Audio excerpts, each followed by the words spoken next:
Olá, saudações trabalhistas, a você que nos acompanha aqui pela Rádio Legalidade. É com muito prazer, com muita alegria, que estamos iniciando mais uma edição do podcast PDT Axé, hoje com debates inspiradores, trazendo sempre a sua voz forte, né, na sua apresentação.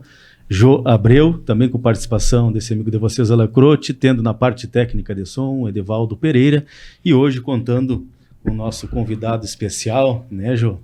O seu Flamínio, né, Levi Neto, engenheiro mecânico, também ambientalista, que vai trazer informações, contribuir com o nosso debate de hoje sobre a questão ambiental. Jô, para iniciar sua contextualização. Olá, amigos, como estamos? Espero que estejam todos muito atentos, porque esses debates inspiradores, eles são para você que está em formação, para você que quer acompanhar tudo o que está acontecendo no Brasil, para você que quer compreender a conjuntura que está acontecendo nesse país e nesse mundo, né? Já tratamos aqui de geopolítica, já tratamos aqui de vários assuntos interessantes e hoje vamos tratar novamente da questão ambiental. O que é? O planeta Terra está sofrendo? O que está acontecendo, né? Nós estamos há 2 meses da COP30, é um movimento do mundo em busca de resolver o problema do clima, porque as enchentes estão se sucedendo, as secas, o que era deserto está ficando cheio d'água, que era cheio d'água está virando deserto. Estamos debaixo da lei do sertão vai virar mar e o mar virá sertão, de Antônio Conselheiro. Nós temos que ficar muito atentos. E nós estamos aqui com o Dr. Flamínio. Flamínio é um ambientalista e é um homem, um dos lutadores, um dos baluartes da luta pela preservação do planeta e a preservação da vida, porque a Terra não se acaba, não. Quem se acaba é a vida. Não é isso, Flamínio? Com certeza. A natureza tem uma resiliência muito grande que o ser humano não tem, né? O ser humano tem uma faixa de temperatura que ele aguenta, de umidade. Então, nós estamos em xeque. A Revolução Industrial tem 250 anos. Antes dela, a população era menos de 1 bilhão. Agora nós somos 8 bilhões e a nossa pegada ecológica está se fazendo aparecer no planeta. Flamínio, o que é? O negócio é acabar com o combustível fóssil? É só isso? A gente tem, acho que menos de uma década para ir reduzindo drasticamente o combustível fóssil, porque a primeira crise do petróleo já completou 50 anos, foi em 73. E naquela época, 80% da produção de energia, do consumo mundial de energia, vinha de combustíveis fósseis. E hoje em dia, 50 anos depois, o número é o mesmo. 80% da energia mundial ainda é fóssil. Tem saída para isso, Flamínio? É um problema técnico que eles chamam de intermitência. O combustível fóssil, seja gasolina, diesel, gás natural, o carvão, ele gera uma energia contínua, que eles chamam de despachável. Se você precisa de energia, naquele minuto a energia vem. A gente chama também de 24/7 o ano todo. E daí entrou a energia solar fotovoltaica, que é intermitente. Então, num dia lindo de céu de brigadeiro, você tem 6 horas de sol, mas a humanidade usa energia 24 horas por dia. E o vento também é aleatório, hora venta, hora não venta. Então, essas substitutas do petróleo, dos fósseis em geral, ela tem que ser contínua também. A nuclear é contínua, mas é pouca. O Brasil, até uns 50 anos atrás, a hidrelétrica aqui era excelente, mas começou com muito pasto, muita monocultura, muita derrubada de floresta, e o ciclo hídrico começou a ficar instável. Então, de uns 10 anos para cá, os reservatórios não enchem 100%. Então, a energia de base, que seria a hidrelétrica, ela está diminuindo e as substitutas são intermitentes. Então, volta e meia, a gente tem que entrar na usina termoelétrica, a gás, a carvão, a diesel, que é uma energia estável. Existem opções, mas é uma tecnologia emergente ainda, é usar a diferença de temperatura dos oceanos. Mas isso aí a tecnologia está longe, né? Não está muito... Já existem usinas piloto no Havaí, no Japão, na Malásia, na Índia, principalmente países que estão próximos do Equador. Explica como é que funciona. Tá. Você tem Sim. Tem como explicar? Perto do Equador, a gente recebe muito mais radiação solar, então a superfície do oceano aquece. A água quente, ela é mais leve, ela fica na superfície. À medida que a água vai esfriando, que não pega sol, a água do fundo é fria, mais densa, ela vai bem no fundo do oceano e forma uma diferença de temperatura. Então você tem água a 30 graus na superfície, por exemplo, em Fernando de Noronha, e 1.000 metros de profundidade a água está a 4 graus. E essa diferença permite que você gere energia. E é parecido com as usinas termoelétricas. A água ferve a 100 graus. Então, você tem gás ou carvão, você aquece a água, ela evapora, ferve. Aquele vapor aumenta de volume. Aí mexe a turbina. Toca a turbina, gera eletricidade. Depois você tem uma água fria que condensa o vapor, ele fica líquido e forma um ciclo. Agora, no oceano, a gente não tem temperatura alta. Então, em vez de usar água, usa amônia. Porque a amônia ferve com 20 e poucos graus. Então, é igual uma usina termoelétrica, em vez de água, tem amônia. Então, a água da superfície do oceano mais morna vaporiza a amônia, daí a amônia vai para a turbina, o vapor, gera eletricidade, e com aquela água fria lá de baixo, que você bombeia para cima, a água fria faz o vapor ficar líquido de novo e fecha um ciclo. Certo. Então chama ciclo Rankine orgânico. Não parece ser tão complicado, né? Principalmente considerando a quantidade de mares que nós temos aí na altura do Equador. É muito viável desde Salvador até Natal. Porque você tem que trazer água lá do fundo do oceano. Sim. E no litoral tem o que eles chamam de plataforma continental. Na plataforma continental, a profundidade é no máximo 200 metros, e depois que vem um abismo. Tem lugares que ela é muito larga, daí não é viável, mas por exemplo, em Salvador, a 12 quilômetros do litoral, você chega nos 1.000 metros. Em Fernando de Noronha, os 1.000 metros está a 3 quilômetros da beira da praia. Então, tem umas cidades brasileiras que é viável. Que é possível, né? Na verdade, é uma questão de desejo, né? De vontade política. Tudo é vontade. Se houver vontade, né?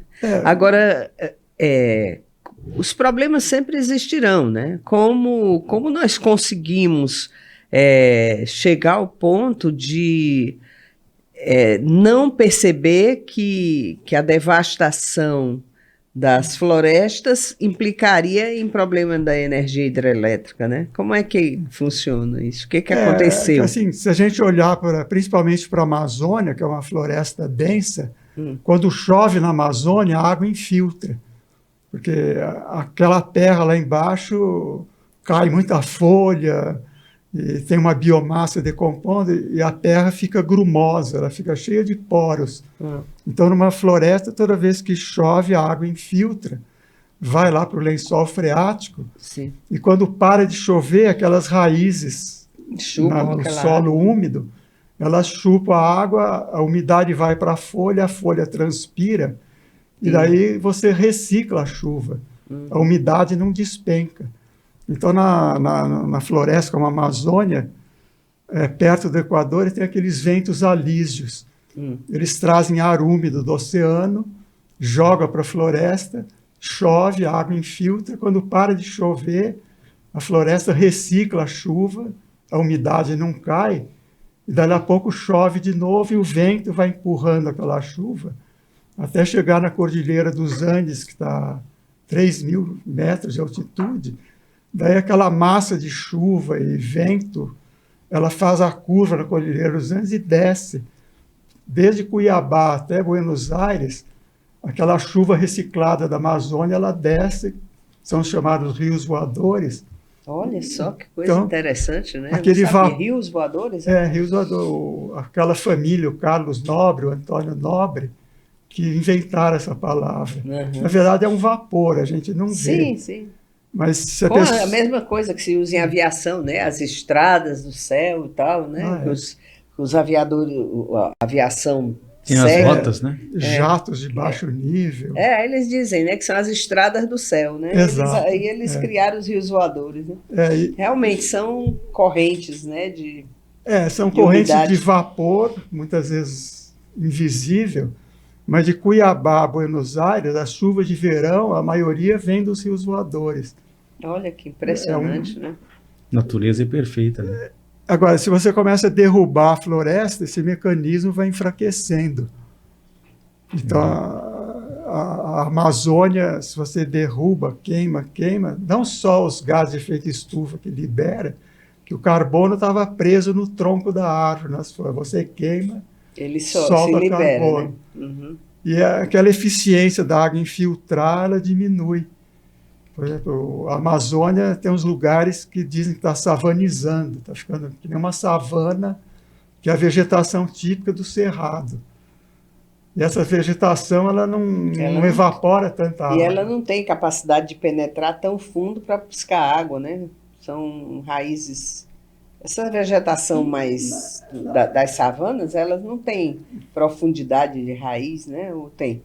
Não, elas têm, mas a infiltração não é muito simples. Porque na savana o problema é que fica 6 meses seco, 6 meses com chuva. Uhum. E no período seco o solo fica mais duro, fica menos permeável. Menos permeável.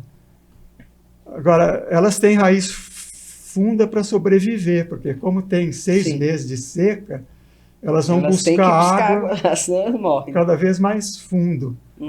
Então, na verdade, o cerrado ele funciona que nem a caixa d'água do Brasil. Que aqui onde a gente está em Brasília são 1.000 metros, está no Planalto Central.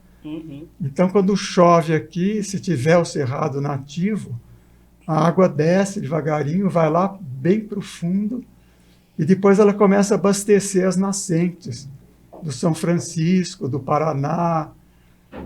Ela vai distribuindo a água para o Brasil. Nasce tudo aqui. Aquelas águas emendadas, acho que é uns 40 quilômetros daqui. Entre Planaltina e Sobradinho, tem um lugar que eles chamam águas emendadas, porque tem umas nascentes, tem um dos rios que vai para o lado do Amazonas e o outro vai para o lado do São Francisco. As águas se juntam ali. E um para o lado sul também, né? Para o sul também, para o Paraná. A bacia do Paraná, né? Seu Flamínio,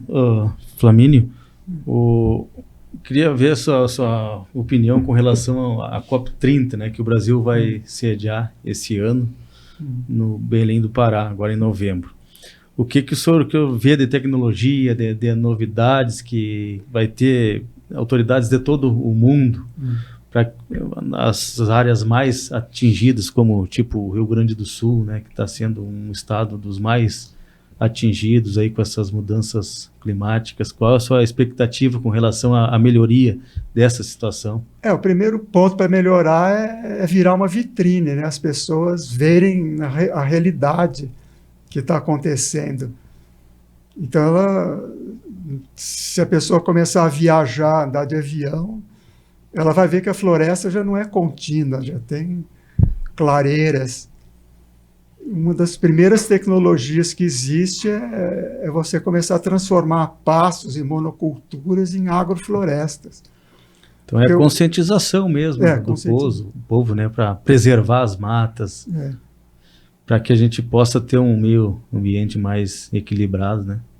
O problema do pasto é que é uma vegetação com raízes muito curtas, que que onde tem raízes profundas, a água infiltra. Quando a raiz é muito curta, a chuva fica na superfície e escorre. Ela ajuda a impermeabilizar, né? Impermeabiliza, o gado pisando.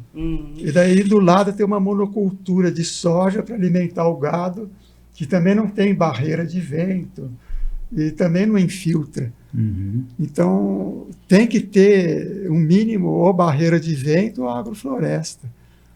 Porque, por exemplo, no sul da Amazônia, o Cerrado, ela venta mais na época de seca. Então, qualquer umidadezinha da superfície, o vento leva embora.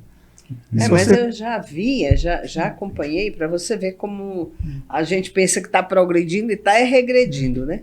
Eu acompanhei há muitos anos, há 30, 40 anos atrás, engenheiros da Ematerra, engenheiros agrônomos, né, dizendo que a forma dos índios plantar, que é entre as árvores, era errado, né, que aquilo era ruim, né, que tinha que tirar a árvore para poder fazer a extensão de deixar a terra, né, extensa para poder plantar, para poder produzir muito. Que o plantio entre árvores não era... Não é lucrativo por causa da quantidade, mas que aquelas leguminosas não produziriam tanto quanto se estivesse em espaço aberto, né? E hoje a gente está vendo a necessidade da derrubada, a derrubada das árvores. O que é que gerou, né? Você está dizendo aí que a mata ciliar, que é aquela mata que fica ao lado do rio, né? A redução dessa mata está prejudicando até a energia hidrelétrica. Né? Porque tem uma agrônoma, uma doutora Ana Primavesi, ela explicou direitinho o problema de você ter muito pasto. Porque aqui onde a gente está, no Cerrado, venta mais na seca. E quando você põe irrigação artificial, 70% da água evapora antes de chegar no chão. Então você desperdiça a água na monocultura e no pasto. Se você tivesse a cada 50, 100 metros uma fila de árvore, quem ensinou isso também foi o padre Cícero, lá no Nordeste. Mas não sabia, não. Ele chama de barreiras de vento. Você tem que ter um pouco de sombra. E onde tem uma fila de árvore, principalmente nativa, tem abelha, tem passarinhos que comem as pragas. Tem muito vida ali naquelas árvores que ajuda a ter menos agrotóxico, sombreia mais, o gado vai lá, se alimenta.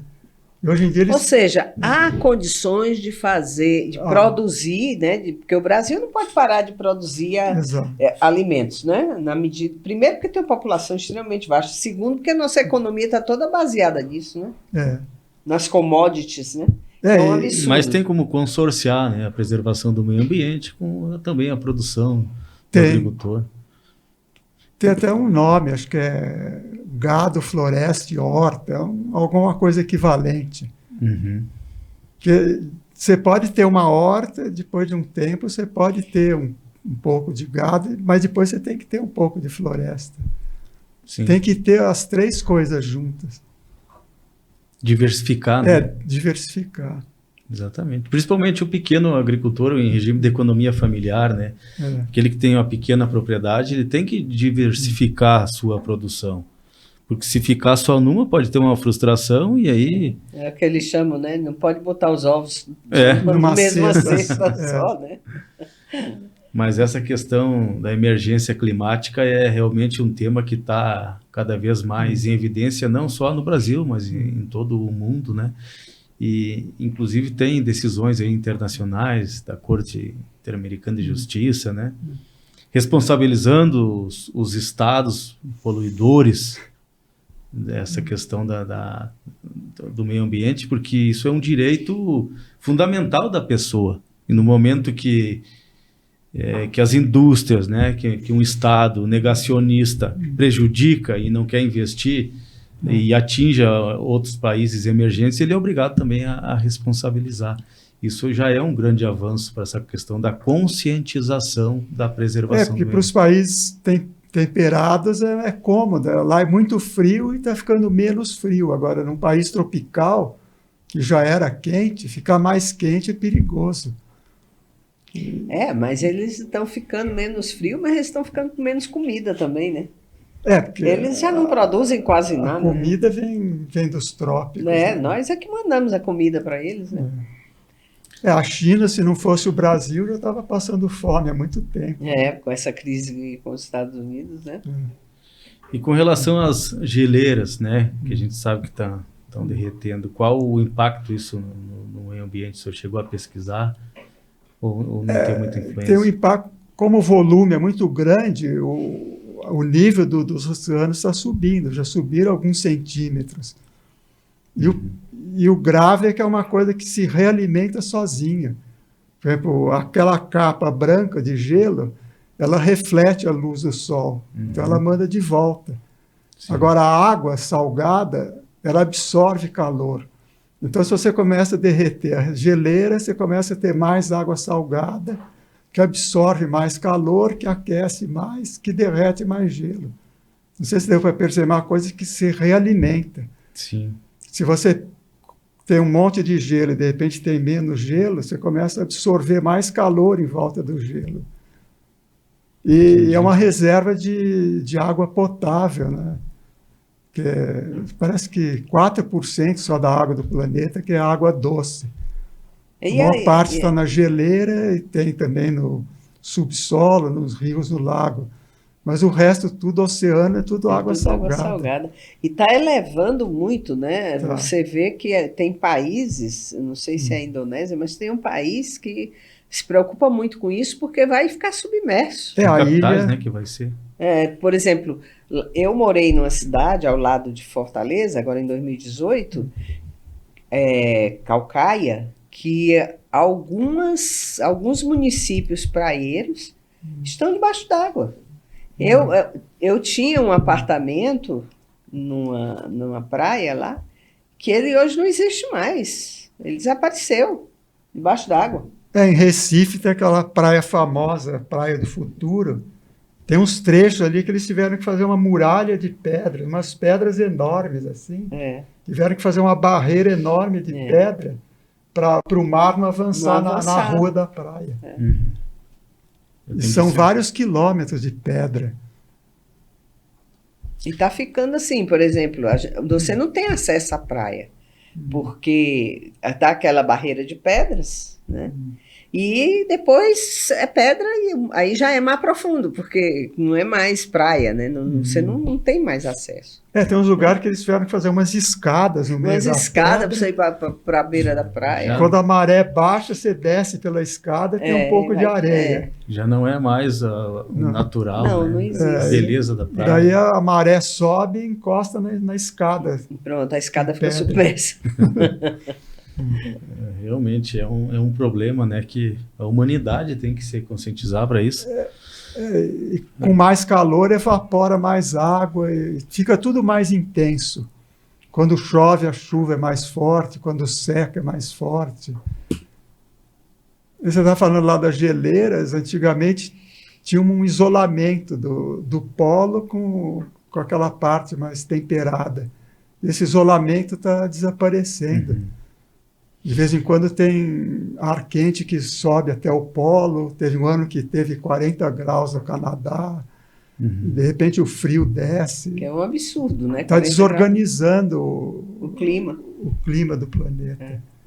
E na sua visão, como está a implantação de políticas públicas para essa questão da preservação do meio ambiente? O senhor acha que existe um interesse dos governantes, ou é um tema que fica para segundo plano? Quando a gente assiste a TV Senado, a TV Câmara, a gente fica até otimista, porque tem um monte de programas de agrofloresta, meio ambiente, conscientização. Mas depois tem uma bancada de empresários que fala que tem muito fazendeiro. E quando chega na hora de votar, quem está acostumado com agrotóxico, com gado, com desmatamento, aí acaba... os interesses falam mais alto. Entendi. Parece que é E uma o porcentagem. presidente Lula capitulou aí com a história da zona equatorial do petróleo? Você acha que ele capitulou? Ele ficou numa saia justa muito grande, né? Porque ele já estava recebendo muita crítica por outros. Porque ele chegou a dizer, né? Não, nós vamos sim usar o petróleo da região equatorial. E a Marina Silva. Marina Silva ficou sem saia, né? Ela não ficou nem de saia justa, ela foi sem saia. Foi torpedeada. Agora, eu acho, assim, como engenheiro, de repente é inevitável não ter petróleo lá na Amazônia Azul, né, que chama, perto do Amapá. Pode ser que seja inevitável por pressão econômica. E é uma quantidade de dinheiro tão grande. É uma riqueza tão grande. Diz que a Guiana Francesa, diz que o PIB dele subiu 300%. Por isso que com a perfuração do petróleo. Por isso que a Venezuela estava de olho lá na Guiana. Querendo até invadir. Agora, eu acho que tem uma solução. Eu queria até, se eu tivesse oportunidade, conversar com a Marina Silva, um outro político, que isso é provado já. 5% da energia do petróleo e gás eles usam para ter energia na plataforma. Sim. Porque a plataforma precisa de água, precisa bombear o petróleo, precisa de ar-condicionado. 5% do que eles geram, eles gastam de energia para eles. Então, colocar essa usina térmica junto com a plataforma, que a usina térmica oceânica, ela usa a diferença de temperatura, né, para gerar energia limpa 24 horas por dia, não gera gás de efeito estufa.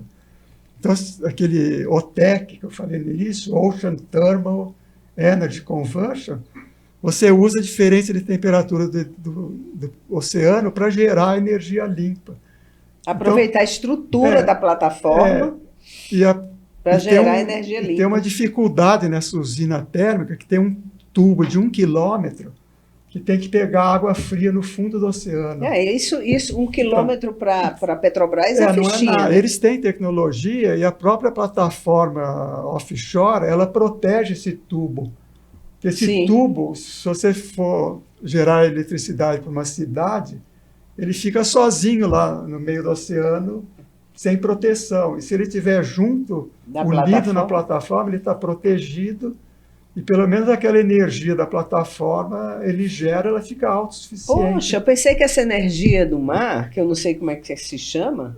Energia térmica dos oceanos. Energia térmica dos oceanos. Eu pensei que isso era uma coisa assim, que ainda estava no limbo. Não, mas não, tem uma tecnologia já montada. O Havaí, o Japão, a Malásia, a Índia. Eu não sei, essa coisa que eu falei, que não sei se é a Malásia ou a Indonésia, que pode desaparecer com a elevação. Lá tem um monte de ilhas. Aquelas ilhas ali, né? Algumas correm perigo. Correm perigo de desaparecer. O país inteiro. Tipo Atlântida. Sumiu. Se é que existiu a Atlântida, né? Que eu acho que existiu, porque com certeza a gente tá. Eu vi, não é uma coisa assim que alguém me falou, e parece que quando você experiencia, é diferente de quando você ouviu dizer ou leu, né? Olha, eu tinha um apartamento que não era no térreo, né? Era no primeiro andar. Eram esses pequenos condomínios que fazem à beira da praia. A gente chamava até de Jornalândia, porque só tinha jornalista. Só comprou jornalista. E o meu submergiu. Tem uma parte enorme que submergiu. Não é um. O mar veio e saiu comendo tudo. E Fortaleza tem história disso, né? Nós, muito antes, quando não tinha nem crise climática, o mar, com a construção do Porto do Mucuripe, as águas do mar subiram e comeu um bairro inteiro, que era a Praia de Iracema. Tem música feita, gravada, Praia de Iracema, Praia dos Amores, que o mar carregou, tem toda uma mitologia em cima disso. E, na verdade, o que aconteceu? Fizeram uma barreira, né, para poder o Porto do Mucuripe, porque a plataforma no Ceará vai até muito longe, para poder aumentar o calado dos navios que iam aportar, eles fizeram aquela barreira de pedra enorme, né, para poder aumentar o Porto do Mucuripe. E aí a Praia de Iracema foi para o saco. Assim como também eu vi lá, a Praia de Parana era um clube, né? Um clube de férias do pessoal da energia elétrica, da Companhia de Energia Elétrica, chamava Cofeco. Um clube que tinha uma praia maravilhosa, um hotelzinho, tudo direitinho e tal.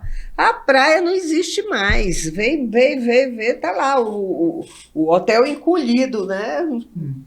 E a água já vindo, né? Quer dizer, não se sabe. Aí aquele monte de pedra para segurar as águas do mar para não chegar. Então não é uma coisa assim para amanhã que vai acontecer, não. Já está acontecendo, já é hoje. Né? Tem ilhas habitadas que até já às vezes aparece na televisão, né? O cara com água pela coxa, onde antes era a praia. Né? E o problema é que o poder público municipal, né, por não preservar e ter políticas públicas para preservação, acaba tendo que gastar o dobro, 3 vezes mais até, para reconstruir, né, e refazer as cidades, inclusive os locais degradados. Nós vamos ser um bando de Mônaco, né? Nós vamos roubar do mar a terra para poder a gente viver. Né? Que remediar é muito mais caro, né? Na saúde, se você fizer medicina preventiva, é mais barato. Claro. Odontologia preventiva. E na natureza também, se você prevenir enchente, e onda de calor, e terremoto, O Japão é uma economia fabulosa. O Japão já está fazendo rodovia com plantinha no meio. Cidades esponjas. Essas coisas, né? Edifícios que também são cheios de planta, né? Com cobertura de plantas. Né? Agora, quando o país que tem mais histórico de ter gerado gás de efeito estufa, que é os Estados Unidos, fica fora da COP, dá um desespero, né? Por isso que tem que responsabilizar. Né? Assim como eles estão gerando uma grande poluição, eles têm que indenizar os outros países emergentes. Né? Atualmente a China está gerando mais, porque tem 1,5 bilhão de habitantes. Sim. Mas o histórico do acumulado dos Estados Unidos ainda é maior do que o da China. Mas a China ela já trocou, né? Todo o plantel, não sei se chama plantel. A frota de carro dela trocou toda, né? Por energia não poluente, né? Tudo é carro elétrico agora. Porque a China, parece que até a década de 60 era tudo bicicleta, carro era raro. E daí quando mais fácil, né? Quando começou o carro, já veio logo o elétrico. Impressionante como a China se organizou, né, e se tornou essa potência econômica por trabalho, por estudo. Né? Tirou 800 milhões de pessoas da miséria. Né? Hoje é a segunda maior economia mundial. Só perde para os Estados Unidos. Em seguida, provavelmente já vai passar os Estados Unidos, porque os Estados Unidos é um império que está ruindo, né? Agora mesmo ela lançou um satélite com base a laser que produz uma internet sem delay. Não tem mais delay, né? Que é essa diferença de tempo, né? Que às vezes a gente está ouvindo a voz e a pessoa ainda está abrindo a boca, né? Já disse a palavra, a pessoa está lá. Igual o sapo. Mas muito bom as suas colocações, né? Nos abre a mente para refletir. E que história é essa, assim, de que a gente tem que não comer carne? Me conte aí. Qual é o problema que o gado, né, promove? Tem uma lei da economia que tudo que tem demanda tem produção. Então, se tem muita gente querendo fazer churrasco, comer carne de vaca... Vai ter sempre vaca. Sempre vai ter vaca. E agora a gente está exportando para diversos países... Mas qual é o problema do gado? É o metano? O arroto do boi é metano, que é um gás de efeito estufa. Ele é mais potente que o CO2, só que parece que ele fica 10 anos na atmosfera. O CO2 fica 100 anos. mas ele é o arroto. Então, quanto mais gado tem, mais arroto mais peido arroto de vaca. E agora eu vou falando como gente. Tá. Nós, quando comemos coisas assim que dá muita confusão nas tripas, a gente toma um remedinho, né? Não tem como criar um tipo de alimento para o gado que produza menos metano? Já estão desenvolvendo rações, alimentos que minimizam esse arroto. Uhum. Mas tem o problema também de o pasto, se ele é mal manejado, ele não dura muito. Ele logo degrada, e daí a pessoa vai procurar floresta para derrubar e fazer mais pasto.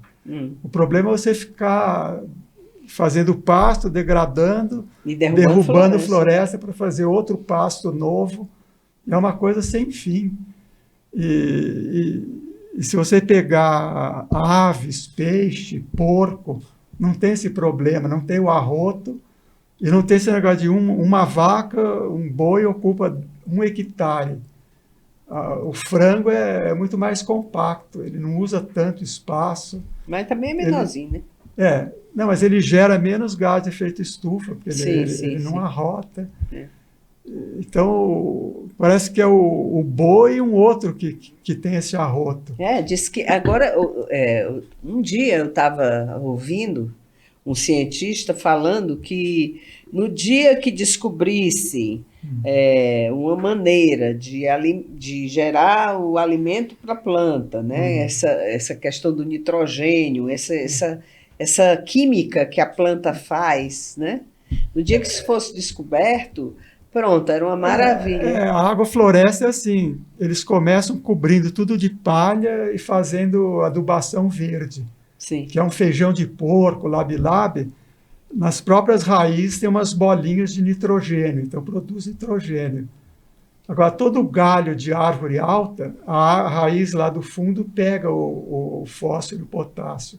Então, na biomassa, nas folhas que caem, nos galhos secos, tem fósforo e potássio.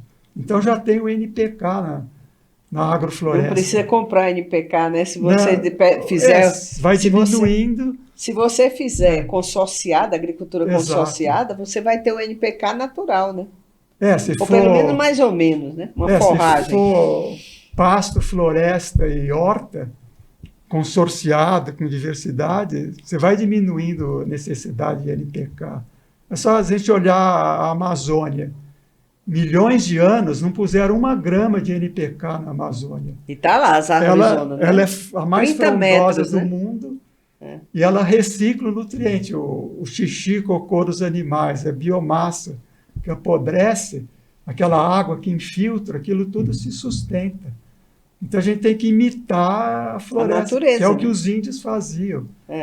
Fala que os índios eles tinham muita trilha de uma aldeia para outra que levava vários dias a pé. Então, na trilha, eles foram cultivando alimento e erva medicinal, na trilha toda. Então, eles podiam viajar sem mochila. Olha porque eles iam comendo pelo caminho. E foi o princípio da agrofloresta. Plantar alimentos e erva medicinal misturado com a floresta, nas trilhas, para eles poderem viajar horas ou dias sem se preocupar com comida. Os povos originários, né? Os povos originários, eles têm muito a ensinar, rapaz. Tem. Certeza. Eles Se nós têm outro tivermos olhar a pra humildade, né? Se os cientistas tiverem a humildade de pesquisar, de aceitar, de entender, de ter paciência de aprender... acho que a gente já perdeu 500 anos de não ficar querendo aprender com o índio. Pelo contrário, a gente queria ensinar eles a fazer errado. Mas o PDT é um dos únicos partidos que tem um movimento indígena, né? Inclusive, como tem o PDT Axé, né? O PDT movimento também. que tem um sobrenome Axé. E o movimento indígena do PDT protocolou um ofício agora no mês passado, do TSE, reivindicando cotas indígenas na legislação eleitoral. Por quê? Para eles terem uma maior participação nas decisões políticas do Brasil. Eles precisam ter representantes aqui no Congresso Nacional defendendo essas pautas, né, a pauta do meio ambiente, porque ninguém melhor do que eles para dizer como que tem que tratar a natureza. Eles têm uma sabedoria, que é uma história que eu li recentemente, principalmente na Amazônia, eles não fazem aldeia perto do rio, eles fazem a 1 quilômetro, 2. Em geral, eles fazem aldeia entre uma colina e um rio, eles moram no meio. Quando chove muito, eles plantam tudo na colina, porque tem chuva. Quando vem a seca, eles plantam na beira do rio, que é úmido. Então não tem falta de alimento nem enchente. Eles moram a 1 quilômetro da colina e 1 quilômetro do rio.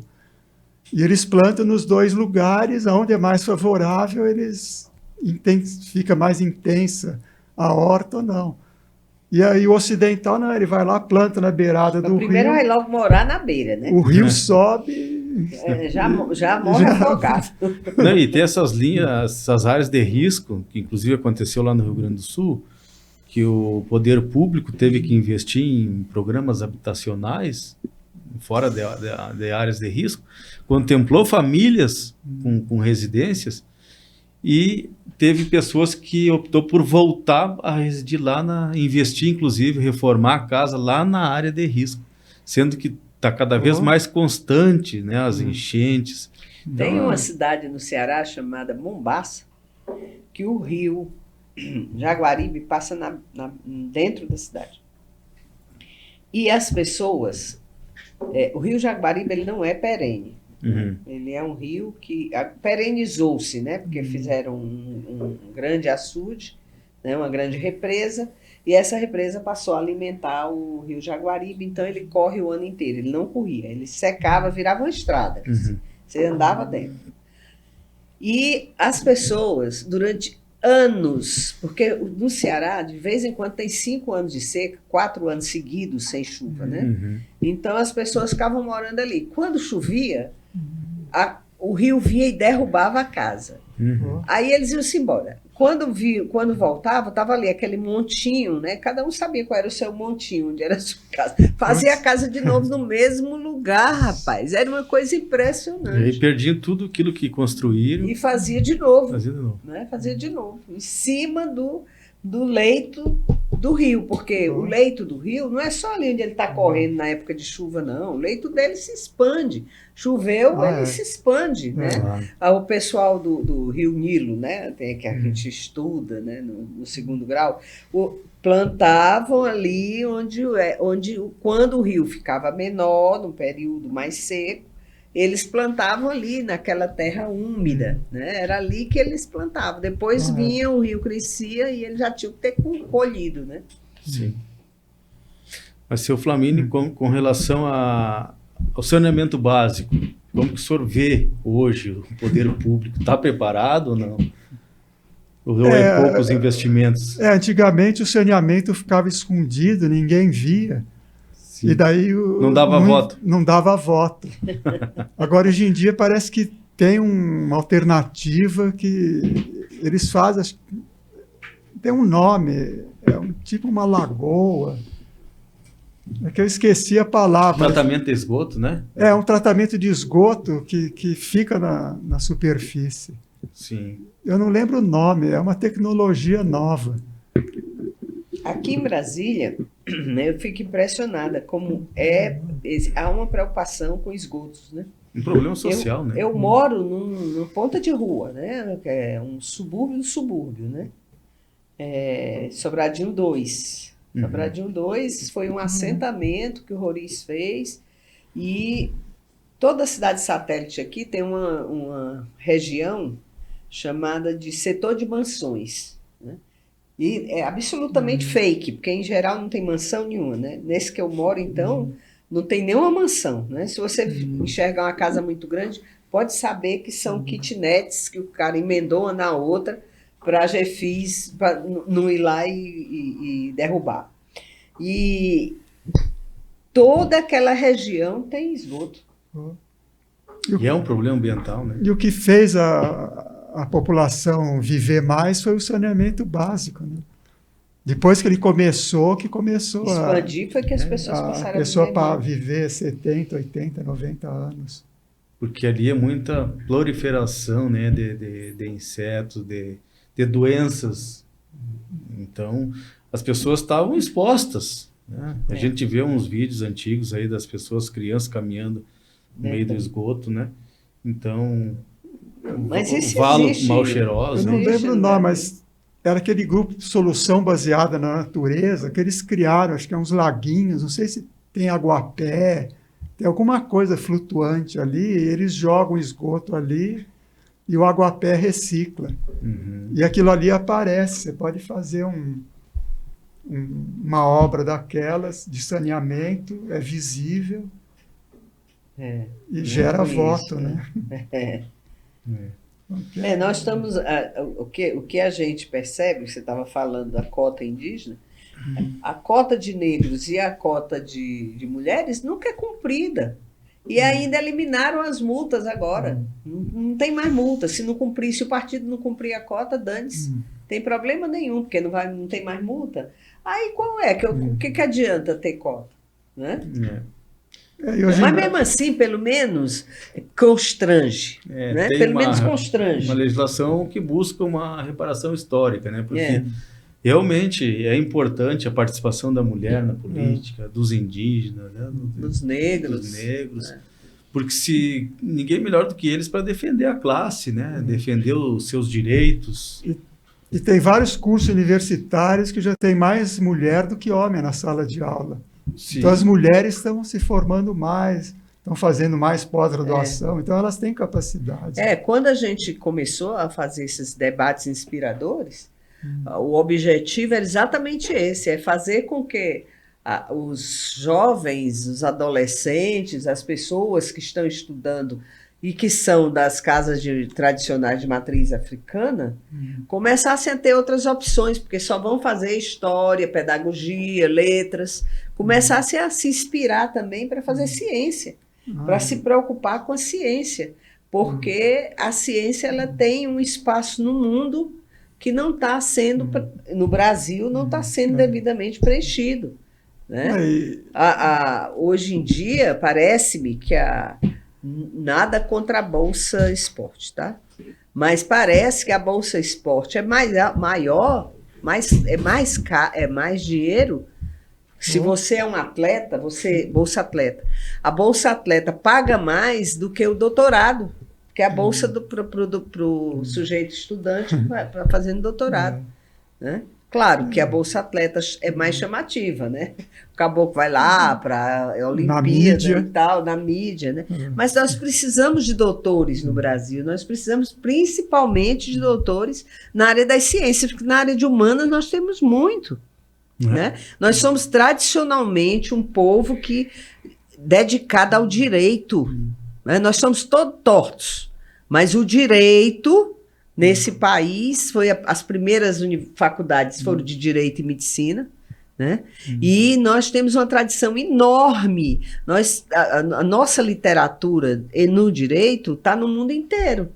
Somos respeitados no mundo inteiro. Já na área de ciência, estou errada, Flamínio? Na área de ciências falta gente, falta trabalho, falta pesquisa. Na engenharia está tendo evasão, porque como... não paga muito bem, eles preferem fazer outros cursos que pagam melhor.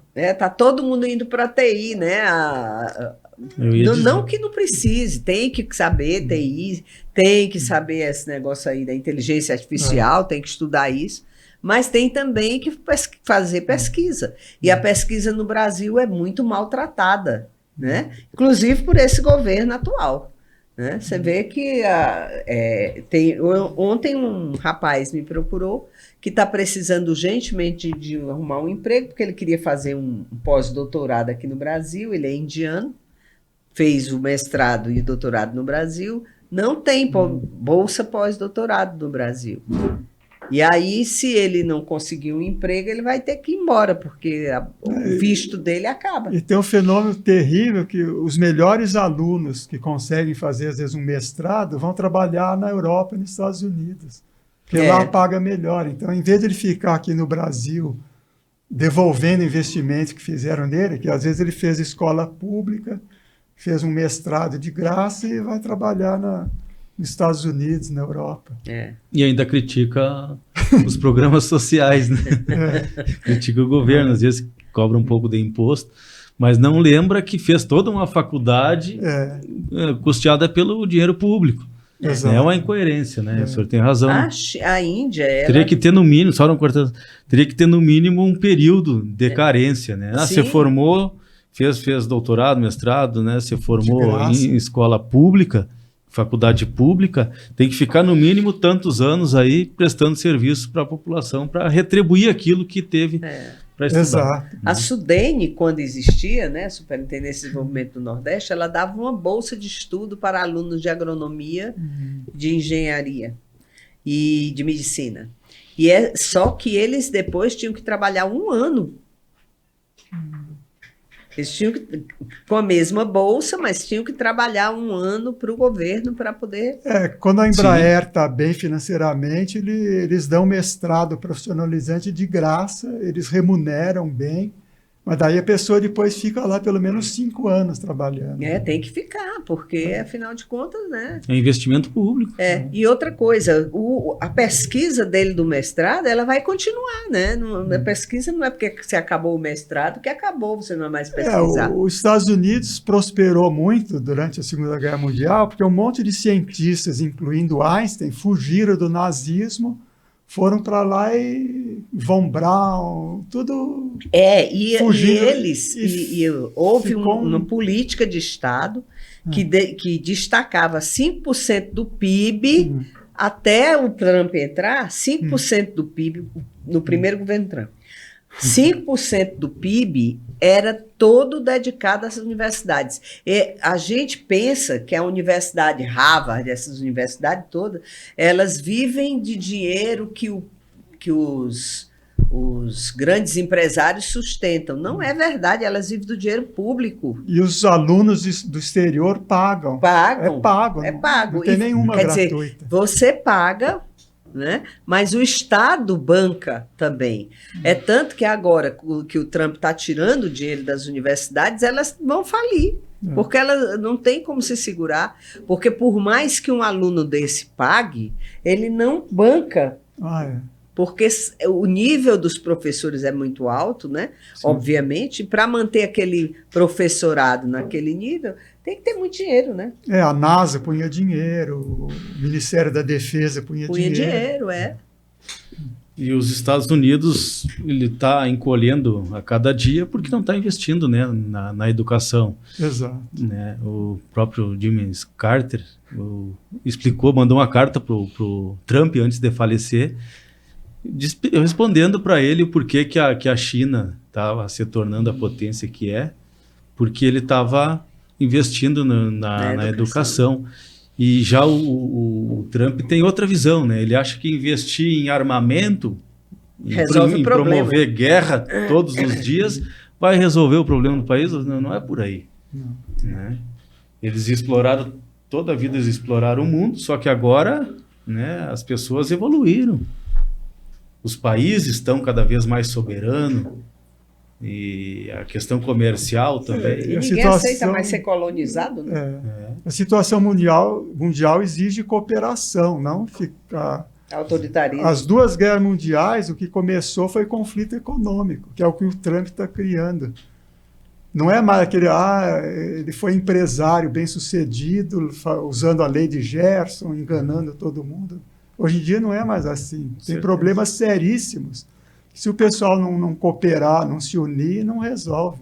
Que é o aquecimento global, a chuva ácida. Precisa cooperação, não...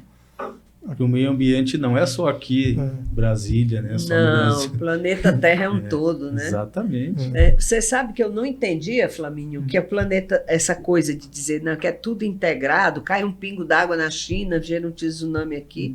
Eu achava tudo isso meio confuso.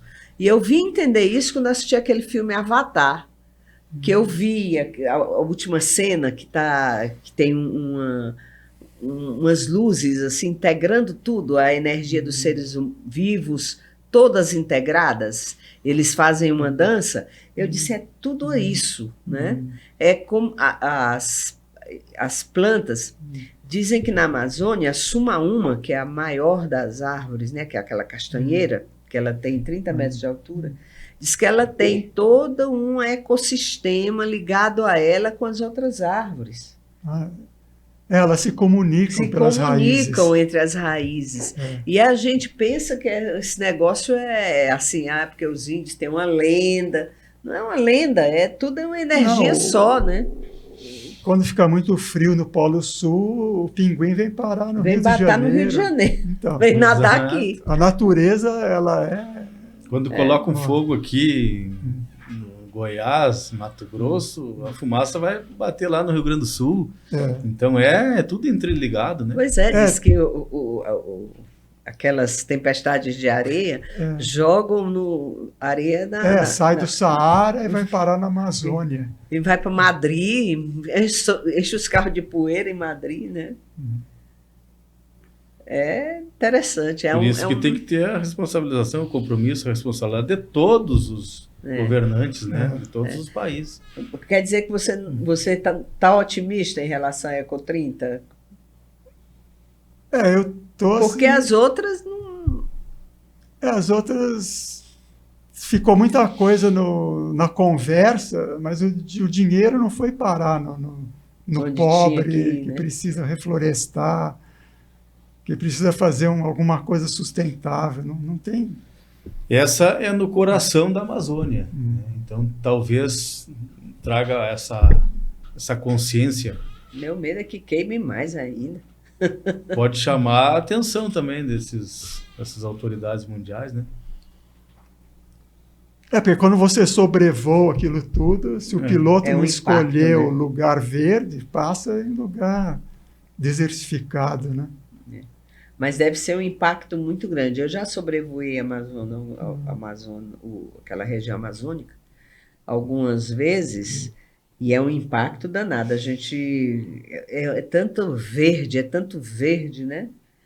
Inclusive eu que sou de uma região semidesértica, né? Eu sou lá do Ceará. Então, quando eu vi aquilo por cima, assim, e depois quando eu fui andar por dentro, né? Eu fui fazer uns filmes.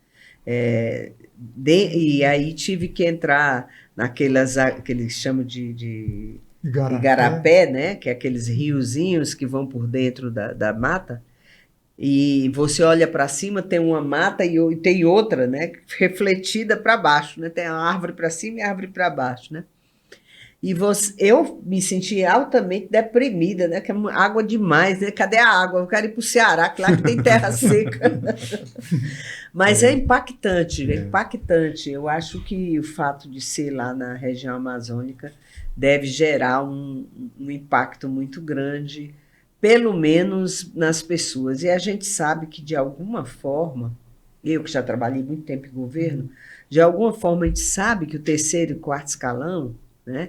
Que são os técnicos e tal, consegue fazer, às vezes, ultrapassar essa barreira tão pesada da política, né, lá de cima, da política dos poderosos, né? Eu acho que acaba que me disseram que a Universidade Federal do Pará, a USP ou a FRJ, conseguiram criar um espaço, parece que chama Coque Azul, uma coisa assim, onde os cientistas brasileiros vão poder encontrar com os chefes de Estado do exterior.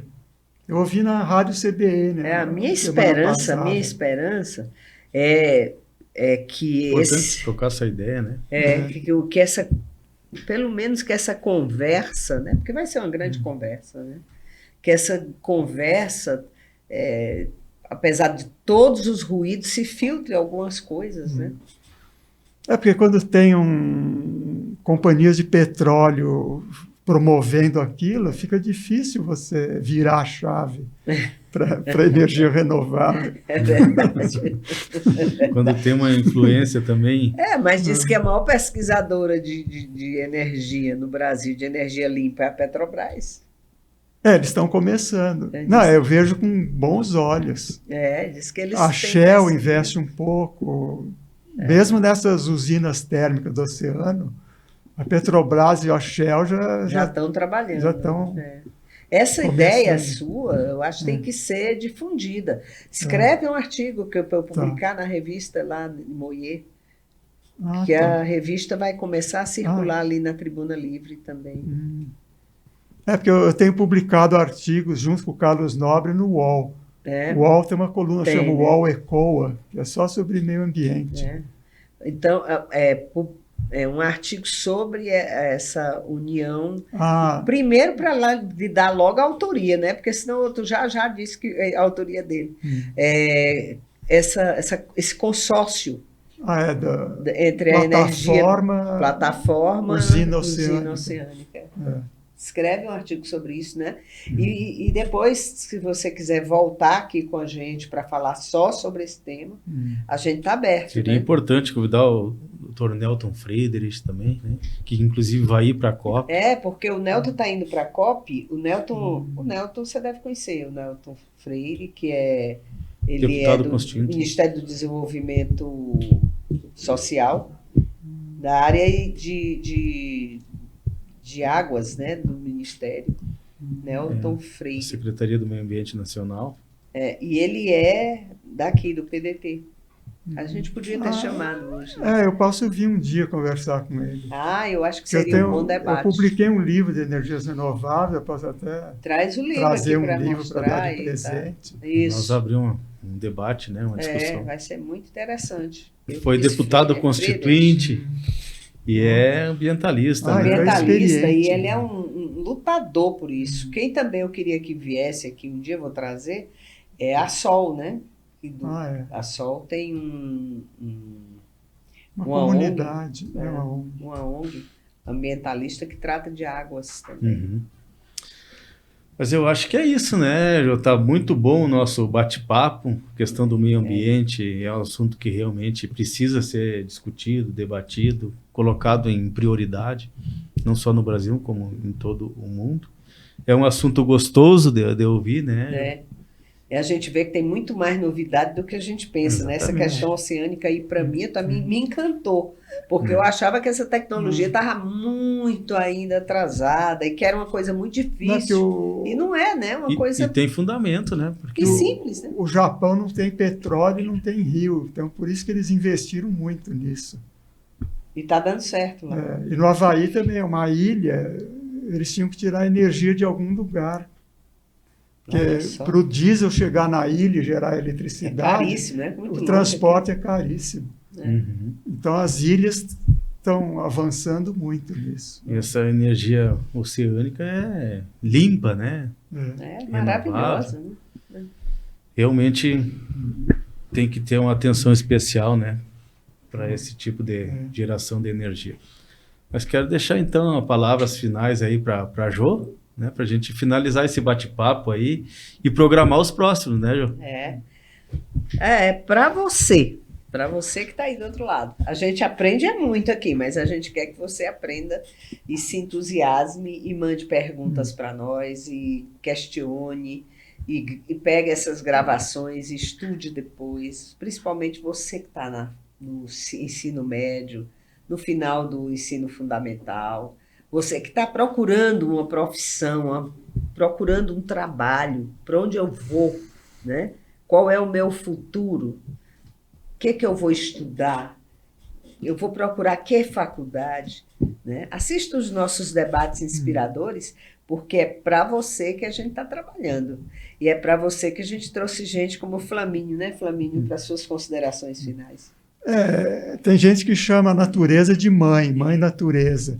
Então, eu fiquei muito contente que o PDT ele dá espaço para as mulheres, que as mulheres são o nosso futuro também. Claro. E o recado final que eu queria deixar é que todo homem passou 9 meses no útero de uma mulher. Então, ele tem que ter, no mínimo, gratidão. Todo mundo que machuca uma mulher não está tendo gratidão porque ele ficou dentro de uma mulher 9 meses. Então, acho que a mãe natureza e todas as mulheres têm que ser mais valorizadas. Verdade. A mulher é um ser sagrado, iluminado. Não vou dizer nada, né, que está falando de mim. Que tem um poder divino, né, de gerar outra vida. Então, isso que você colocou. E eu sou menos, né, porque gerei 3 filhos e tive tudo de 8 meses, porque acho que eu não tinha paciência de esperar os meninos nascerem antes do tempo. Não, mas realmente a gente precisa ter essa consciência, né? Esse respeito, essa consideração. E principalmente também com a questão do meio ambiente. A água é vida, né? Sem a natureza. Nós de axé sabemos, né? Nas casas de axé, a força da mulher dentro da casa de axé é muito poderosa. Certeza. Então a gente chega ao fim de mais essa edição, agradecendo também o doutor, né? Professor, que trouxe toda a sua experiência para contribuir conosco aqui. O Flamínio Levi Neto, né? Ficando conhecido aqui no nosso PDT. E que venham próximas edições aí, né? E até a próxima oportunidade, então. Foi uma honra. Muito obrigado. Tá bom. Gente, obrigada. Bom dia, boa tarde, boa noite, como eu costumo dizer. Não sei que hora você está nos assistindo, mas assista. Um grande abraço. Aperta o dedo no like ou no coraçãozinho, sei lá onde é que você vai apertar. Aperte direitinho. E não deixe a gente sem a sua presença. Muito obrigada.